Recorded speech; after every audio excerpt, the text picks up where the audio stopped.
Hi every one, എല്ലാവർക്കും ഈ സെഷനിലേക്ക് സ്വാഗതം. ലേൺ ഇംഗ്ലീഷ് ത്രൂ ന്യൂസ് പേപ്പറിൻ്റെ പുതിയ ഒരു അധ്യായമാണ്. Israeli air strikes pound Gaza as death toll climbs. International ലെവലിലുള്ള ഒരു വാർത്തയാണ്. ഇപ്പോൾ നടന്നുകൊണ്ടിരിക്കുന്ന ഒരു കാലിക പ്രസക്തിയുള്ളൊരു വാർത്ത കൂടിയാണ്. ഓക്കെ, അപ്പോൾ ഈ വാർത്തയിലേക്ക് നമുക്ക് കടക്കാം. ആദ്യമേ അതിൻ്റെ ഹെഡ്ലൈൻ നമുക്ക് നോക്കാം. ഈ ഒരു ഹെഡ്ലൈൻ ശരിക്കും കൺഫ്യൂസിംഗ് ആണ് അല്ലേ? നോക്കാം. Israeli air strikes pound Gaza as death toll climbs. Israeli air strikes pound Gaza as death toll climbs. വായിക്കുമ്പോൾ Israeli air strikes pound Gaza as death toll climbs. ഇപ്പം അർത്ഥം കിട്ടിയിട്ടുണ്ടാവും അല്ലേ? അങ്ങനെയെങ്കിൽ നമുക്കിതിൻ്റെ മീനിങ് നോക്കാം. ഇവിടെ നമുക്ക് ശ്രദ്ധിക്കേണ്ടത് ഇസ്രായേലി എയർ സ്ട്രൈക്സ് എന്ന് പറയുന്നൊരു വേർഡ് ഉണ്ട് അല്ലേ? What is air strikes? Air strikes എന്ന് പറഞ്ഞു കഴിഞ്ഞാൽ എയർ വഴിയുള്ള സ്ട്രൈക്ക്. സ്ട്രൈക്ക് മീൻസ് ആക്രമണം അല്ലെങ്കിൽ തിരിച്ചടി. ഫൈറ്റിങ്ങിൻ്റെ മറ്റു വേർഡാണ് സ്ട്രൈക്ക് അല്ലേ? ഓക്കെ, അടി, തിരിച്ചടി, ഫൈറ്റിംഗ്. എയർ സ്ട്രൈക്ക് എന്ന് പറയുമ്പോൾ ആകാശത്തിലൂടെയുള്ള അടി. അതിന് നമുക്ക് മലയാളത്തിൽ പറയാൻ പറ്റുന്നൊരു വേർഡ് എന്താണ്? വ്യോമാക്രമണം അല്ലേ? എയർ സ്ട്രൈക്ക് അല്ലെങ്കിൽ എയർ കോമ്പാറ്റ് എന്നൊക്കെ പറയും. Air Kombat, air strike. Okay, air Kombat, വ്യോമാക്രമണം. കോമ്പാറ്റ് എന്ന് പറഞ്ഞാൽ സ്ട്രൈക്ക്, വാർ, യുദ്ധം. അപ്പോൾ ആകാശം വഴിയുള്ള ആക്രമണം ആയതുകൊണ്ട് എയർ സ്ട്രൈക്സ് മീൻസ് വ്യോമാക്രമണം, അല്ലെങ്കിൽ A fight with aircraft. A fight അല്ലെ വാർ യൂസിങ് എയർക്രാഫ്റ്റ്. എയർക്രാഫ്റ്റ് യൂസ് ചെയ്തുകൊണ്ടുള്ള യുദ്ധം. അതാണ് എന്ത് എയർ സ്ട്രൈക്സ് എന്ന് പറയാം. ഓക്കെ, വിമാനം ഉപയോഗിച്ചുള്ള ആക്രമണം, എയർ സ്ട്രൈക്സ്. മലയാളത്തിൽ പറഞ്ഞാൽ നമുക്ക് വ്യോമാക്രമണം എന്ന് പറയുന്ന വാക്കിനോട് തുല്യപ്പെടുത്തി പറയാൻ സാധിക്കുന്നതാണ്. ഇനി ഇവിടെ പൗണ്ട് അല്ലേ? പൗണ്ട് നമ്മൾ മെഷർമെൻറ്റും അല്ലെങ്കിൽ കറൻസിയൊക്കെ ആയി ബന്ധപ്പെട്ട് നമ്മൾ പഠിച്ചിട്ടുണ്ടാവാം. ആ പൗണ്ട് അല്ലാതെ മറ്റൊരു പൗണ്ടുണ്ട്. ഇതൊരു വെർബാണ്, ഒരു ക്രിയയാണ്. ഓക്കെ, പൗണ്ട് എന്ന് പറഞ്ഞു കഴിഞ്ഞാൽ ഇടിക്കുക, പൊടിക്കുക, തകർക്കുക, പൊടിച്ചു കളയുക, തകർത്ത് കളയുക. അപ്പോൾ ഇസ്രായേലി സ്ട്രൈക്സ്, ഇസ്രായേലിൻ്റെ വ്യോമാക്രമണങ്ങൾ എന്ത് ചെയ്യുന്നു? പൗണ്ട്സ്. ആരെ പൗണ്ട് ചെയ്യുന്നു? ഗാസയെ പൗണ്ട് ചെയ്യുന്നു. ഗാസ എന്ന് പറയുന്ന രാജ്യത്തെ ഭൂപ്രദേശത്തെ പൗണ്ട് ചെയ്യുന്നു, അടിച്ചമർത്തുന്നു, ഇടിക്കുന്നു, പൊടിക്കുന്നു, തകർക്കുന്നു. ഓക്കെ, ആ സമയത്ത് എന്ത് സംഭവിക്കുന്നു? ആസിന് നമുക്ക് വെൻ എന്ന അർത്ഥത്തിൽ പറയാവുന്നൊരു കൺജങ്ഷനാണ്. ആ സമയത്ത് എന്ത് നടക്കുന്നു? സെയിം ടൈം എന്തോ നടക്കുന്നുണ്ട്. എന്താ നടക്കുന്നത്? Death tolls. Death toll. Death toll എന്ന് പറഞ്ഞാൽ മരണസംഖ്യ അല്ലേ? മരണസംഖ്യ. ഡെത്ത് ടോൾ മീൻസ് മരണസംഖ്യ. മരണസംഖ്യ എന്ത് ചെയ്യുന്നു? ക്ലൈംബ്. ക്ലൈംബ് എന്ന് പറഞ്ഞാൽ നമ്മൾ സാധാരണ രീതിയിൽ നമ്മൾ ക്ലൈംബ് യൂസ് ചെയ്യാറുണ്ട്. Climb A tree. മരത്തിൻ്റെ മുകളിലൊക്കെ നമ്മൾ ക്ലൈംബ് ചെയ്യുന്നതിനെ, കയറുന്നതിനെ ക്ലൈംബ് എന്ന് പറയും. അതുകൂടാതെ ഉയരുക, കുതിച്ചുയരുക എന്ന അർത്ഥത്തിൽ നമുക്ക് എന്ത് ചെയ്യാൻ പറ്റും? ക്ലൈംബ് എന്ന് പറയുന്ന വേർഡ് യൂസ് ചെയ്യാൻ പറ്റും. കുതിച്ചുയരുക, ക്ലൈംബ്. ഓക്കെ, കുതിച്ചുയരുക, ക്ലൈംബ്, ഉയരുക. മലയാളത്തിൽ ഇംഗ്ലീഷിൽ വേറൊരു വേർഡുണ്ട്, സോർ. സോർ, ഉയരുക, കുതിച്ചുയരുക, ക്ലൈംബ്സ്. ഇവിടെ നോക്കിയാൽ നിങ്ങൾ റിപ്പോർട്ടുകൾ പറയുന്നു അറ്റ്ലീസ്റ്റ് 600 ആളുകൾ കിൽഡ് ഇൻ അറ്റാക്സ്, ആക്രമണങ്ങളിൽ കൊല ചെയ്യപ്പെട്ടു ബൈ ഹമാസ്. ഹമാസിനാൽ. ഹമാസ് എന്ന് പറയുന്ന അല്ലേ സംഘടന നിങ്ങൾക്കറിയാം. ഒരു ഭീകര എന്ന് എന്താ പറയുക പറയപ്പെടുന്ന സംഘടന അല്ലേ? Okay, health ministry says. Health ministry പറയുന്നു, എന്താ പറയുന്നത്? 370 ഡെഡ് ഇൻ ഇസ്രായേൽസ്. ഇസ്രായേലിൽ 320 ആളുകൾ മരിച്ചു, അതായത് ഈ ഹമാസിൻ്റെ ആക്രമണം കൊണ്ട് എന്ന് പറയുന്നു. അപ്പോൾ reports at least 600 killed in attacks by Hamas. ഹമാസിൻ്റെ ആക്രമണത്തിൽ 600 ആളുകൾ മരിച്ചു. ഗാസ ഹെൽത്ത് മിനിസ്ട്രി പറയുന്നു 320 ഡെഡ്സ് ഇൻ ഇസ്രായേൽസ് റിട്ടയർഡ്. അപ്പോൾ ഗാസയിൽ എത്ര ആൾ മരിച്ചു? തിരിച്ച് 320 ആൾ ഗാസയിലും മരിച്ചു എന്ന് പറയുന്നു. എങ്ങനെയാണ് മരിച്ചത്? റിറ്റാലിയേറ്ററി സ്ട്രൈക്കിലൂടെ. What is retaliation? റിറ്റാലിയേറ്റ് എന്ന് പറഞ്ഞാൽ തിരിച്ചടിക്കുക, തിരിച്ച് ചെയ്യുന്ന കാര്യങ്ങളാണ് റിറ്റാലിയേഷൻ. സോ റിറ്റാലിയേറ്ററി സ്ട്രൈക്ക് നമ്മൾ നേരത്തെ പറഞ്ഞു, പ്രഹരം, അടി. അപ്പോൾ റിറ്റാലിയേറ്ററി സ്ട്രൈക്ക്, തിരിച്ചടി, മറുപടിയായി നൽകുന്ന പ്രഹരമാണ് റിറ്റാലിയേറ്ററി സ്ട്രൈക്ക് എന്ന് പറയുന്നത്. ഇസ്രായേലി മിലിറ്ററി ഡിപ്ലോയ് എന്ന് പറഞ്ഞാൽ എന്താ? വിന്യസിക്കുക. സൈന്യത്തെ, പോലീസിനെയൊക്കെ വിന്യസിപ്പിക്കുന്നതിനെയാണ് ഡിപ്ലോയ് എന്ന് പറയുന്നത്. Okay, thousands of soldiers around Gaza. ഗാസയ്ക്ക് ചുറ്റും ആയിരക്കണക്കിന് സോൾജേഴ്സിനെ, പട്ടാളക്കാരെ. അപ്പോൾ നമ്മുടെ പോയിന്റിലേക്ക് വരാം. ഇവിടെ നമ്മൾ ഈ ഹെഡ്ലൈനും അതുപോലെ അതിൻ്റെ സബ് ഹെഡിങ്ങും വെച്ചുകൊണ്ട് നമ്മൾ എത്ര വാക്കുകൾ പഠിച്ചു? എയർ സ്ട്രൈക്ക് വ്യോമാക്രമണം, പൗണ്ട് ഇടിക്കുക, പൊട്ടിക്കുക, തകർക്കുക, ഡെത്ത് ടോൾ മരണസംഖ്യ, ക്ലൈംബ് ഉയരുക, റിറ്റാലിറ്ററി സ്ട്രൈക്ക് തിരിച്ചടി, തിരിച്ചുള്ള അടി, തിരിച്ചടി, ഡിപ്ലോയ് വിന്യസിക്കുക. ഇത്രയും വാക്കുകൾ പഠിച്ചു. ഇതിൻ്റെ ഹെഡ്ലൈൻസിൻ്റെ മീനിങ് നിങ്ങൾക്ക് മനസ്സിലായി, ഞാൻ കൂടുതൽ വിശദീകരിക്കുന്നില്ല. ഓക്കെ, ഇനി ഇവിടെ എന്താ പറഞ്ഞിരിക്കുന്നത്? തൗസൻഡ്സ് ഓഫ് സോൾജിയേഴ്സ് എന്ന് പറഞ്ഞിട്ടുണ്ട്. അപ്പോൾ വെറും 1000 അല്ല പറഞ്ഞത്, ടെൻസ് ഓഫ് തൗസൻഡ്സ്. ഇതൊരു ശൈലിയാണ് ഇംഗ്ലീഷിലെ. Tens of thousands of.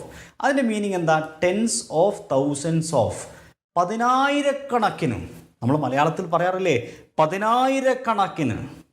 ആ പതിനായിരക്കണക്കിന് എന്ന് പറയുന്നതിൻ്റെ ഇംഗ്ലീഷ് പ്രയോഗമാണ് ടെൻസ് ഓഫ് തൗസൻഡ്സ് ഓഫ്, പതിനായിരക്കണക്കിന്, ടെൻസ് ഓഫ് തൗസൻഡ്സ് ഓഫ്, പതിനായിരക്കണക്കിന്. അതാണ് അതിൻ്റെ ശൈലി, ഇംഗ്ലീഷിലുള്ള ശൈലി. അപ്പോൾ ഇത് കൃത്യമായിട്ട് ഒന്ന് ഓർത്തിരിക്കുക. ഈ വാർത്തയിൽ തന്നിരിക്കുന്നൊരു പിക്ചർ ഇതാ. ഈ പിക്ചറിൻ്റെ കൂടെ എന്തോ ഒരു ക്യാപ്ഷനുണ്ട്. എ ബോൾ ഓഫ് ഫയർ എന്ന് പറഞ്ഞു കഴിഞ്ഞാൽ നമുക്കറിയാം, മലയാളത്തിൽ നമ്മൾ തീഗോളം എന്ന് പറയില്ലേ, തീഗോളം, അതിനെയാണ് ബോൾ ഓഫ് ഫയർ എന്ന് പറയുക. തീഗോളം. ഓക്കെ, വലിയൊരു തീയുണ്ട, അല്ലേ? തീയിൻ്റെ ഉണ്ട, തീയുടെ ഗോളം, തീഗോളം. അപ്പോൾ ബോൾ ഓഫ് ഫയർ മീൻസ് തീഗോളം, ഓർത്തിരിക്കുക, തീഗോളം. ആൻഡ് സ്മോക്ക്, പുക, റൈസസ്, ഉയരുന്നു, അബവ് ബിൽഡിംഗ് ഇൻ ഗാസ, ഒരു ബിൽഡിങ്ങിൻ്റെ മുകളിൽ നിന്ന് ഗാസ സിറ്റിയിൽ during an Israeli air strike, ഇസ്രായേലിൻ്റെ എയർ സ്ട്രൈക്കിൻ്റെ സമയത്ത്. What is air strike? വ്യോമാക്രമണ സമയത്ത്, സാറ്റർഡേ, ശനിയാഴ്ച. അത് മനസ്സിലായല്ലോ? മനസ്സിലായി. അങ്ങനെയാണെങ്കിൽ നമ്മളിതാ ഈ ന്യൂസിലേക്ക് കിടക്കുക. ചെറിയൊരു ന്യൂസാണ്. ഓക്കെ, റോയിട്ടേഴ്സിൻ്റെ ന്യൂസാണ്. റോയിട്ടേഴ്സ് എന്ന് പറഞ്ഞാൽ ഒരു ഗ്ലോബൽ ലെവലുള്ളൊരു മീഡിയയാണ്, നമ്മുടെ പത്രങ്ങൾ. ഇത് ശരിക്കും ദ ഹിന്ദുവിൻ്റെ വാർത്തയാണ്. ദ ഹിന്ദു പത്രത്തിൽ വന്ന വാർത്ത. ദ ഹിന്ദു പത്രം എവിടുന്ന ഈ വാർത്ത എടുത്തത്? റോയിട്ടേഴ്സിനാണ്.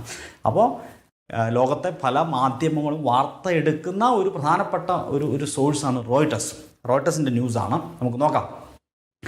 Israel battered Gaza. ഇസ്രായേൽ ഗാസയെ ബാറ്റേഡ് ചെയ്തു. നമ്മൾ തുടക്കത്തിൽ ഇടിച്ച് തകർക്കുന്നതിന് നമ്മൾ പൗണ്ട് എന്ന് പറയുന്നൊരു വേർഡ് പഠിച്ചു. ഇവിടെ ഇതാ മറ്റൊരു വേർഡ്, ബാറ്റർ. എന്താ ബാറ്റർ? ബാറ്റർ മീൻസ് അടിച്ചു തകർക്കുക, ഇടിച്ചു പൊടിക്കുക, അടിച്ചു തകർക്കുക, ഇടിച്ചു പൊടിക്കുക. അതാണ് ബാറ്റർ. അപ്പോൾ എന്ത് ചെയ്തു? ഇസ്രായേൽ ബാറ്റേഡ് ഗാസ, ഗാസയെ തകർത്ത് കളഞ്ഞു. On Sunday after suffering its bloodiest attack. എപ്പോൾ? ഇതിനു മുന്നേ നമുക്കറിയാം, ആദ്യം പലസ്തീൻ അങ്ങോട്ടൊരു അറ്റാക്ക് ചെയ്തു. അതിൻ്റെ സഫറിങ്, ആഫ്റ്റർ സഫറിങ്, അത് സഫർ ചെയ്തു. സഫർ മീൻസ് നേരിടുക, സഹിക്കുക എന്നർത്ഥത്തേക്ക് നമ്മൾ സഫർ എന്ന് പറയുന്ന വേർഡ് നമ്മൾ യൂസ് ചെയ്യാറുള്ളത്, അല്ലേ? അല്ലെങ്കിൽ പാടുപെടുക, വലയുക. സഫറിങ് ഇറ്റ്സ് ബ്ലഡിയസ്റ്റ്, അതായത് ഗാസയുടെ ബ്ലഡിയസ്റ്റ് ആയിട്ടുള്ള, വളരെ ക്രൂരമായ, ബ്ലഡി മീൻസ് എന്താണ്? അങ്ങേയറ്റം ക്രൂരമായ, രക്തമയമായ, ബ്ലഡിയസ്റ്റ് അറ്റാക്ക്, അങ്ങേയറ്റം ക്രൂരമായിട്ടുള്ള ആക്രമണം. എന്താ പറയുക, അതിൽ പാടുപെട്ടുകൊണ്ട്, വലഞ്ഞുകൊണ്ട്, അത് സഹിച്ചുകൊണ്ട് നേരെ എന്താണ്, ഇസ്രായേൽ ഗാസയെ ബാറ്റർ ചെയ്തിരിക്കുകയാണ്. എന്തിനാണ് ബാറ്റർ ചെയ്തത്? എന്തുകൊണ്ടാണ് അടിച്ചു പൊടിച്ചു എന്ന് ഈ ന്യൂസ് പറയുന്നത്? ഇൻ ഡീക്കേഡ്സ്, അതായത് ദശകങ്ങളായിട്ട്, 10 വർഷം കൂടുന്ന കാലയളവിനെ നമ്മൾ ഡീക്കേഡ്സ് എന്ന് പറയാം. 10 വർഷമായിട്ടുള്ള ബ്ലഡിയസ്റ്റ് അറ്റാക്കിനെ സഫർ ചെയ്തുകൊണ്ട് അതിനുശേഷമുള്ള അറ്റാക്കാണിത്, അല്ലേ? When Hamas fighters rampaged through Israeli ടൗൺസിനെ അവർ നശിപ്പിച്ചു കളഞ്ഞു. കില്ലിങ് 600 ആൻഡ് അബ്ഡക്റ്റിങ്, ഏകദേശം 600ഓളം ആളുകളെയാണ് എന്ത് ചെയ്ത് കൊന്നത്. ഓക്കെ, കില്ല് ചെയ്തത്, കൊന്നത്. അബ്ഡക്റ്റിങ്, അവരെ ആ കുറേ ആളുകളെ അബ്ഡക്റ്റ് ചെയ്യുകയും ചെയ്തിട്ടുണ്ട്. അബ്ഡക്റ്റ് എന്ന് പറഞ്ഞാൽ എന്താ? തട്ടിക്കൊണ്ടുപോവുക. ഡസൻസ് മോർ, അല്ലേ? ഡസൻസ് അധികം ആളുകളെ തട്ടിക്കൊണ്ടുപോവുകയും ചെയ്തിട്ടുണ്ട്. 600ലധികം ആളുകളെ എന്ത് ചെയ്തു? കൊല്ലുകയും ചെയ്തിട്ടുണ്ട്.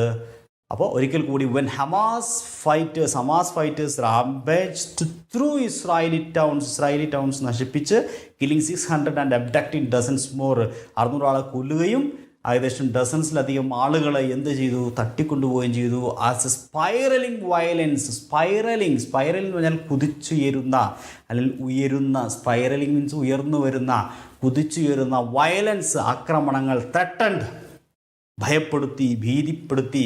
A major new war in West Asia ആകെ എന്തിരിക്കുകയാണ്?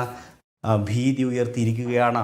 Israeli air strikes hit housing ബ്ലോക്സിനെ എന്ത് ചെയ്യണം? ഇസ്രായേലി എയർ സ്ട്രൈക്സ് അല്ലേ, ഇസ്രായേലിൻ്റെ എയർ സ്ട്രൈക്സ് വ്യോമാക്രമണം ബാധിച്ചു ഹൗസിംഗ് ബ്ലോക്സ്. എന്തിനൊക്കെയാണ് ഹിറ്റ് ചെയ്തത്? ഹൗസിംഗ് ബ്ലോക്സ്, വലിയ കെട്ടിടങ്ങളെ, ടണൽസ്, വലിയ തുരങ്കങ്ങളെ. ടണൽ മീൻസ് എന്താ? തുരങ്കം. Okay. And the homes of Hamas ഒഫീഷ്യൽസിൻ്റെ വീടുകൾ എവിടെ? In Gaza. Killing more than 370 people. 370-ലധികം ആളുകളെ അത് കൊല ചെയ്തു, കൊന്നുകളഞ്ഞു. ആരുടെ? ഇസ്രായേലിൻ്റെ ആക്രമണത്തിൻ്റെ, ഇസ്രായേലിൻ്റെ എയർ സ്ട്രൈക്കിൻ്റെ ഭാഗമായിട്ട്, ഇൻക്ലൂഡിങ് 20 ചിൽഡ്രൻ, 20ഓളം കുട്ടികളെയും എന്താ പറയുക, ജീവൻ അപഹരിച്ചു. As prime minister Benjamin Netanyahu vowed, Israeli prime minister ആയിട്ടുള്ള ബെഞ്ചമിൻ നെതന്യാഹു എന്തു പറഞ്ഞു? വൗഡ് മീൻസ് ശപഥം ചെയ്യുക, അല്ല പ്രതിജ്ഞ എടുത്തു. എന്താണ്? Mighty vengeance. മൈറ്റി എന്ന് പറഞ്ഞാൽ എന്താ? ഭയങ്കര ശക്തമായിട്ടുള്ള. വെഞ്ചൻസ് മീൻസ് പ്രതികാരം. Mighty vengeance for this black day, ഈ ഇരുണ്ട ദിവസത്തിൽ ശക്തമായിട്ടുള്ള പ്രതികാരം. ഓക്കെ, ശക്തമായിട്ടുള്ള പ്രതികാരമുണ്ടായി. Okay. In a sign the conflict could spread beyond blockaded Gaza. In a sign the conflict could spread. അതായത് ഈ കോൺഫ്ലിക്റ്റ് എന്ന് പറഞ്ഞാൽ ഈ സംഘടനം സ്പ്രെഡ് ആവുന്ന, വ്യാപിക്കുക, അതിൻ്റെ ഭാഗമായിട്ട് ബിയോണ്ട് ബ്ലോക്കേഡ് ഗാസ. എങ്ങോട്ടേക്കാണത്? ഇത് പരന്നത്, സ്പ്രെഡായത് ബ്ലോക്കേഡഡ് ഗാസക്കപ്പുറത്തും. What is blockade? ബ്ലോക്കേഡ് ചെയ്യുക എന്ന് പറഞ്ഞാൽ എന്താണ്? ബ്ലോക്കേഡ് മീൻസ് ഉപരോധിക്കുക എന്ന് പറയില്ല നമ്മൾ മലയാളത്തിൽ. അപ്പോൾ ഉപരോധിത മേഖലയായിട്ടുള്ള ഗാസയ്ക്ക് അപ്പുറത്തേക്കും ഇത് സ്പ്രെഡ് ചെയ്ത്, കോൺഫ്ലിക്റ്റ്, സംഘടന സ്പ്രെഡ് ചെയ്യും എന്നതിൻ്റെ സൂചനയാണ്. ഇസ്രായേൽ എന്തൊക്കെയാണ് എക്സ്ചേഞ്ച് മീൻസ്? നമ്മൾ കൈമാറ്റം ചെയ്യുക എന്നുള്ള അർത്ഥത്തിൽ യൂസ് ചെയ്യും. പക്ഷേ ഇവിടെ എക്സ്ചേഞ്ച് എന്ന് പറഞ്ഞാൽ ഈ ആർട്ടിലറീസ്, ഇവിടുന്ന് അങ്ങോട്ടുള്ള അറ്റാക്ക് നടത്തിയെന്ന അർത്ഥത്തിലാണ് ഈ ന്യൂസിൽ പറഞ്ഞിരിക്കുന്നത്. ആർട്ടിലറി മീൻസ് നമുക്കറിയാം വെടിക്കോപ്പുകൾ. ഓക്കെ, പീരങ്കി വെടിക്കോപ്പുകൾ. And rocket fire. Okay, artillery വഴിയും റോക്കറ്റ് വഴിയുമുള്ള ഫയറാണ് എക്സ്ചേഞ്ച് ചെയ്തത് അല്ലേ. അങ്ങോട്ട് എന്ത് ചെയ്തു? അങ്ങോട്ടും ഇങ്ങോട്ടും ആക്രമണം നടത്തുകയാണ്, എക്സ്ചേഞ്ചിങ് നടക്കുകയാണ്, ആക്രമണത്തിൻ്റെ, ഫയറിൻ്റെ. വിത്ത് ലെബനോൻ. ആരുമായിട്ടാണ്? ലെബനോൻ കേന്ദ്രീകരിച്ചുള്ള ഇറാൻ ബാക്ക്ഡ് ഹെസ്ബുലത്ത് മിലിറ്റിയ. അതായത് ഈ ഒരു സംഘടനയാണ്, ഈ ഹെസ്ബുലത്ത് മിലിറ്റിയ എന്ന് പറയുന്ന സംഘടനയാണ്. അത് ഇറാൻ ബാക്ക്ഡ് ആണ്, ഇറാനിൻ്റെ പിന്തുണയോടുകൂടിയുള്ള ലെബനോൻ അടിസ്ഥാനമാക്കിയിട്ടുള്ള സംഘടന. അവരുമായിട്ടാണ് ഈ പറയുന്ന ഫയറിംഗ് ഒക്കെ നടക്കുന്നത്. ഇൻ അലക്സാണ്ട്രിയയിൽ 2 ഇസ്രായേലി ടൂറിസ്റ്റേഴ്സ്, 2 ഇസ്രായേലി ടൂറിസ്റ്റുകൾ were shot dead, കൊല ചെയ്യപ്പെട്ടു, വെടിയേറ്റ് മരിച്ചു. Okay, in Alexandria, 2 Israeli tourists were shot dead along with their Egyptian guide. Egyptian ഗൈഡിൻ്റെ കൂടെ 2 ഇസ്രായേലി ടൂറിസ്റ്റുകളെ അലക്സാണ്ട്രിയയിൽ വെച്ചിട്ട് എന്ത് ചെയ്തു? അവർ വെടിവെച്ച് കൊന്നു. ആ സംഭവത്തെക്കുറിച്ച് പറയുന്നു. ഇൻ സദേൺ ഇസ്രായേലിൻ്റെ സദേൺ ഭാഗത്ത് ഹമാസ് ഗൺമെൻ മീൻസ് തോക്കുധാരികളായിട്ടുള്ള ആൾക്കാരെ ഗൺമെൻ എന്ന് പറയുന്നത് were still fighting. ഇപ്പോഴും എന്ത് ചെയ്യുന്നുണ്ട്? ഫൈറ്റ് ചെയ്യുന്നുണ്ട്. Israeli security forces 24 hours after, അതായത് ഇസ്രായേലി സെക്യൂരിറ്റി ഫോഴ്സുമായിട്ട് ഇപ്പോഴും അവിടെ ഗൺമെൻ എന്ത് ചെയ്യുന്നുണ്ട്? ഫൈറ്റ് ചെയ്യുന്നുണ്ട് സദേൺ ഇസ്രായേലിൽ. ഇനി എന്താ പറയുന്നത്? ഗൺമെൻ എന്ന് പറഞ്ഞാൽ ആയുധാരികൾ ഷാർട്ട് എടുത്ത് പറഞ്ഞാൽ വെടിയേറ്റ് മരിച്ചു. Okay, 24 hours after a surprise multi pronged assault of rocket barrages and bands of gunmen who overrun army based and invaded border towns. ഇവിടെ എന്താ പറഞ്ഞുകൊണ്ടിരിക്കുന്നത്? ഇൻ സദേൺ ഇസ്രായേലിൽ ഹമാസ് ഗൺമെൻ, ഹമാസിൻ്റെ തോക്കുധാരികളായിട്ടുള്ള ആളുകൾ were still fighting, ഇപ്പോഴും ഫൈറ്റ് ചെയ്തുകൊണ്ടിരിക്കുകയാണ്. ആരുമായിട്ട്? ഇസ്രായേലി സെക്യൂരിറ്റി ഫോഴ്സസ്, ഇസ്രായേലിലെ സുരക്ഷാ സേനയുമായിട്ട് 24 മണിക്കൂറായിട്ട്. എന്നിട്ട് പറയാണ് ആഫ്റ്റർ, എന്തിനു ശേഷമാണ് ഈ സംഭവം ഉണ്ടായത്? ആഫ്റ്റർ എ സർപ്രൈസ്, പെട്ടെന്നുള്ള സർപ്രൈസ് ആയിട്ടുള്ള, പ്രതീക്ഷിക്കാത്ത മൾട്ടി-പ്രോങ് എന്ന് പറഞ്ഞു കഴിഞ്ഞാൽ ഒരേ സമയത്ത് തന്നെ വിവിധ ഇടങ്ങളിലുള്ള ആക്രമണം നടത്തുന്നതിനെയാണ് മൾട്ടി-പ്രോങ്ഡ് അസൾട്ട് എന്ന് പറയുന്നത്. ഇതൊരു പൊളിറ്റിക്കൽ വേർഡാണ്. Multi pronged assault. ഒരേ സമയം ഇങ്ങനെ കുറേ സ്ഥലത്ത് ആക്രമണം നടത്തുന്ന ഒരു യുദ്ധ തന്ത്രം കൂടിയാണ് ഈ multi pronged assault of rocket barrage. എന്തുകൊണ്ടാണ്? റോക്കറ്റ് ബാരേജ് കൊണ്ട്. What is rocket barrage? റോക്കറ്റുകളുടെ കൂട്ടമാണ് റോക്കറ്റ് ബാരേജ് എന്ന് പറയുന്നത്. Okay, of gunmen, sorry, rocket barrage. കുറേ അതായത് ഒരേ ദിശയിലേക്ക് ഇങ്ങനെ റോക്കറ്റുകൾ വിട്ടിട്ടുണ്ടാകുന്നു, അല്ല ഒരേ ദിശയിൽ നിന്ന് ഒരേ പോയിന്റിൽ നിന്ന് ഇങ്ങനെ റോക്കറ്റുകൾ വിടുന്ന ആക്രമണത്തെ റോക്കറ്റ് ബാരേജ് എന്ന് പറയും. അതിൽ ബാൻഡ്സ് ഓഫ് ഗൺമെൻ എന്ന് പറഞ്ഞാൽ തോക്കുധാരികളായ ആയുധധാരികളായിട്ടുള്ള ആൾക്കാരാണ്. അപ്പോൾ ആയുധധാരികളായ ആളുകളുടെ കൂട്ടത്തെ ബാൻഡ് എന്ന് പറയും. ബാൻഡ് പലതിൻ്റെയും കൂട്ടത്തിന് പറയാനാണ് അല്ലേ, നമ്മൾ മ്യൂസീഷ്യൻ്റെ കൂട്ടത്തിന് ബാൻഡ് എന്ന് പറയും. അതുപോലെ ബാൻഡ് ഓഫ് ഗൺമെൻ, ഒരു കൂട്ടം ഗൺമെൻ ഹു ഓവർ റൺ എന്ന് പറഞ്ഞാൽ ഓവർ റൺ, അതിൻ്റെ ഓവർ റാൻ എന്ന് പറഞ്ഞാൽ അതിൻ്റെ പാസ്റ്റ്, ഇത് ഓവർ റാൻ എന്നുള്ളത്. വ്യാപിച്ചു, ഓവർ റൺ വ്യാപിക്കുക. ആർമി ബേസസിലേക്ക്, ഇസ്രായേലിൻ്റെ ആർമി ബേസിലേക്ക് വ്യാപിച്ചു ഈ പറയുന്ന gunmen, band of gunmen. Okay, and invade എന്ന് പറഞ്ഞാൽ എന്താ? ഇരച്ചു കയറുക, നുഴഞ്ഞു കയറുക. ഇൻവേഡഡ് ബോർഡർ ടൗൺസ്, ഇസ്രായേലിൻ്റെ ബോർഡർ ടൗൺസിലേക്ക് അവർ ഇരച്ചു കയറുകയും ചെയ്തിട്ടുണ്ട്. Okay, yes. അപ്പോൾ ഓവർ മീൻസ് വ്യാപിക്കുക, അതുപോലെ ഇൻവേഡ് മീൻസ് ഇരച്ചു കയറുക. ഇൻവേഡഡ്, ഇരച്ചു കയറി. അപ്പോൾ ഇത്രയും ഉള്ളൂ ഈ ന്യൂസ്. ഈ വാർത്തയുമായി ബന്ധപ്പെട്ട് നമ്മളിന്ന് പഠിച്ച വേർഡ്സ് ഏതൊക്കെയാണ് നമുക്ക് നോക്കാം. ഓക്കെ, ഹോം പേജിലുള്ള, അതായത് പത്രത്തിൻ്റെ ആദ്യത്തെ പേജിലുള്ള വാർത്ത ആയതുകൊണ്ടാണ് വളരെ കുറച്ച് മാത്രം കണ്ടന്റ് ഉള്ളത്. ഡീറ്റെയിൽഡ് ന്യൂസുകളൊക്കെ ഉള്ളിലൊക്കെ ഉണ്ടായിരുന്നു, എങ്കിലും ഇത് ആ ന്യൂസ് ഇത്രയാണുള്ളത്. നമുക്ക് നോക്കാം. എയർ സ്ട്രൈക്ക്, വ്യോമാക്രമണം, വിമാനം ഉപയോഗിച്ചുള്ള ആക്രമണം നമ്മളിന്ന് പഠിച്ച വേർഡ്സ് ആണ്. പൗണ്ട് മീൻസ് ഇടിക്കുക, പൊടിക്കുക, തകർക്കുക എന്ന അർത്ഥത്തിലുള്ള വേർഡാണ്. ഡെത്ത് ടോൾ, മരണസംഖ്യ. ക്ലൈംബ്, ഉയരുക. റിറ്റാലിയേറ്ററി സ്ട്രൈക്ക് എന്ന് പറഞ്ഞാൽ തിരിച്ചടി, തിരിച്ചുള്ള അടി. റാംപേജ് എന്ന് പറഞ്ഞാൽ കലിതുള്ളുക. ഓക്കെ, അത് നേരത്തെ ഞാൻ എഴുതാൻ വിട്ടുപോയതാണ്, ഇവിടെ വിട്ടു പോയിട്ടുണ്ട്. ഓക്കെ, റാംപേജ്, കലിതുള്ളുക അല്ലെങ്കിൽ ഉറഞ്ഞു തുള്ളുക. ഓക്കെ, ഉറഞ്ഞു തുള്ളുക. ഓക്കെ, ഡിപ്ലോയ് എന്ന് പറഞ്ഞാൽ വിന്യസിക്കുക. ഡിപ്ലോയ് മീൻസ് വിന്യസിക്കുക. Okay, tens of thousands of, പതിനായിരക്കണക്കിന്. ബാറ്റർ, അടിച്ച് തകർക്കുക, ഇടിച്ച് പൊട്ടിക്കുക. സഫർ, വലയുക, പാടുപെടുക, ബുദ്ധിമുട്ടുക അല്ലേ. പിന്നെ നമ്മൾ പഠിച്ച വേർഡാണ് ബ്ലഡിയസ്റ്റ്, അങ്ങേയറ്റം ക്രൂരമായിട്ടുള്ള, രക്തമയമായിട്ടുള്ള, രക്തരൂക്ഷിതമായ, ബ്ലഡിയസ്റ്റ്. ഡീക്കേഡ്, ദശാബ്ദം, 10 വർഷം കൂടുന്ന കാലയളവ് അല്ലേ. പിന്നെ അബ്ഡക്റ്റ്, തട്ടിക്കൊണ്ടുപോകൽ. സ്പൈറലിംഗ്, സ്പൈറൽ എന്ന് പറഞ്ഞാൽ ഇങ്ങനെ അല്ല, ചെറുതെന്ന് ഇങ്ങനെ ആയി വരുന്നില്ല, സ്പൈറൽ. അതുകൊണ്ട് സ്പൈറലിംഗ്, കുതിച്ചുയരുന്ന, show a continuous and dramatic increase. Spiralling. Tunnel, തുരങ്കങ്ങൾ. വൗ അല്ലേ, വൗ എന്ന് പറഞ്ഞാൽ പ്രതിജ്ഞ ചെയ്യുക. വൗഡ് അല്ലെ, വൗഡ് ശപഥം ചെയ്യുക, ശപഥം ചെയ്തു. മൈറ്റി വെഞ്ചൻസ്, മൈറ്റി മീൻസ് അല്ലെ the God is all mighty എന്നൊക്കെ പറയും. ദൈവം സർവശക്തൻ, ഓൾ മൈറ്റി. മൈറ്റി ശക്തമായ വെഞ്ചൻസ്, പ്രതികാരം. നമ്മൾ കഴിഞ്ഞൊരു ന്യൂസിൽ നമ്മൾ വേറൊരു വാക്ക് പ്രതികാരത്തിന് നമ്മൾ പഠിച്ചിട്ടുണ്ട് അല്ലേ. രാഷ്ട്രീയ പ്രതികാരമൊക്കെ വരുമ്പോൾ പക, വെൻഡേറ്റ, ഓർമ്മേണ്ട വെൻഡേറ്റ, ഇതിന് മുമ്പത്തെ ന്യൂസിൽ. യെസ്. കോൺഫ്ലിക്റ്റ്, ഏറ്റുമുട്ടൽ. ബ്ലോക്കേഡഡ് എന്ന് പറഞ്ഞാൽ ഉപരോധിക്കപ്പെട്ട. ഷോട്ട് ഡെഡ്, വെടിയേറ്റു മരിച്ച. ഗൺമെൻ, ആയുധധാരി. മൾട്ടി പ്രൊലോങ്ഡ് അറ്റാക്ക്, ഒരേ സമയം വിവിധ ഇടങ്ങളിലേക്കുള്ള ആക്രമണം. Multi prolonged attack. Over run എന്ന് പറഞ്ഞാൽ എന്താ? വ്യാപിക്കുക. ഓവർ റൺ, അതിൻ്റെ പാസ്റ്റ് ഓവർ റാൻ. ഇൻവേഡ്, ഇരച്ചു കയറുക. ഓക്കെ, അപ്പോൾ ഇത്രയും വാക്കുകളാണുള്ളത്. ഇതെല്ലാം കുറിച്ചിടുക, എന്നിട്ട് ജസ്റ്റ് പലയാവർത്തി വായിക്കുക. ഈ ന്യൂസ് തന്നെ പലയാവർത്തി വായിക്കുക. ഓക്കെ, അപ്പോൾ എല്ലാവർക്കും wish you all the best. മറ്റൊരു ന്യൂസുമായിട്ട് നമുക്ക് വീണ്ടും കാണാം. എന്തെങ്കിലും ഡൗട്ട്സ് ഒക്കെ ഉണ്ടെങ്കിൽ നിങ്ങൾ വാട്സപ്പ് ചെയ്യുക, നേരത്തെ ഞാൻ മുമ്പ് കാണിച്ച നമ്പറിൽ. ഓക്കെ, അതുപോലെ നിങ്ങളുടെ അഭിപ്രായങ്ങൾ താഴെ കമൻറ്റ് ചെയ്യാൻ മറക്കരുത്. നിങ്ങൾ ഈ സീരീസിനെ മാക്സിമം സപ്പോർട്ട് ചെയ്യണം, എങ്കിലേ നമുക്ക് ഈ 100 ഡേയ്സും കംപ്ലീറ്റ് ചെയ്യാൻ സാധിക്കുള്ളൂ. നിങ്ങളുടെ സപ്പോർട്ട് താഴെ ലൈക്ക് ചെയ്തിട്ടും കമൻറ്റ് ചെയ്തിട്ടും ഒക്കെയാണ് വേണ്ടത്. അതുപോലെ നിങ്ങളുടെ സുഹൃത്തുക്കൾക്കൊക്കെ ഷെയർ ചെയ്യാം. ഒരുപാട് എഫർട്ട് നമുക്ക് ഈ ഓരോ വീഡിയോയുടെ പുറകിലുണ്ട്. എല്ലാവരോടും wish you all the best. Thank you. Have A nice day.